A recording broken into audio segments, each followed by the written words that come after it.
টানা বৃষ্টি ও পাহাড়ি ঢলে ফেনীতে ৭০ গ্রাম প্লাবিত হয়েছে।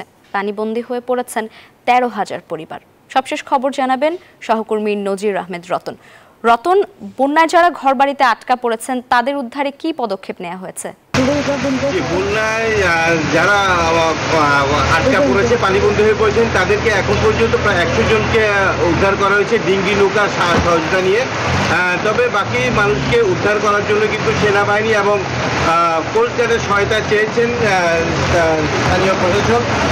তবে পানির পরিমাণ কিন্তু বন্যার পানি কিন্তু বাড়ছে, অর্থাৎ ভারতের ত্রিপুরা রাজ্য থেকে পাহাড়ি ঢল এসে কিন্তু পানির গ্রামগুলো কিন্তু এখনো প্লাবিত হচ্ছে এবং পাশাপাশি কিন্তু ভারী বৃষ্টি হওয়ার কারণে কিন্তু গ্রামের পর গ্রাম ঘুরছে। এখন পর্যন্ত প্রায় শতাধিক গ্রাম প্লাবিত হয়েছে, লক্ষাধিক মানুষ কিন্তু পানিবন্দী হয়ে পড়েছে।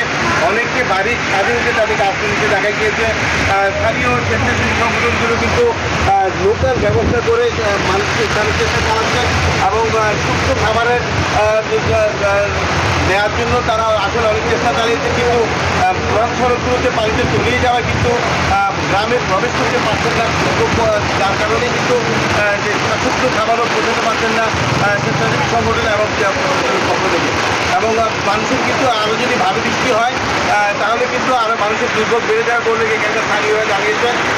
তবে এখন প্রধান বিষয় হচ্ছে যে সাধারণ মানুষ যেটা বলছেন, যারা বন্যায় পানিতে যারা পানিতে আটকা পড়েছেন তাদেরকে যেন উদ্ধার করা হয়, সেটাই তাদের দাবি। এই ছিল আমার কাছ থেকে ফেনীর ফুলগাজী এবং পরশুরামের বন্যার সবশেষ তথ্য ফেনী যাচ্ছে স্টুডিওতে। রতন, ধন্যবাদ আপনাকে। মাইক্রোফাইবার কটনের তৈরি ক্লিন মপ, যা ঘরের ফ্লোরকে করে ঝকঝকে পরিষ্কার। ক্লিন ফ্লোর মপ, সহজেই পরিষ্কার।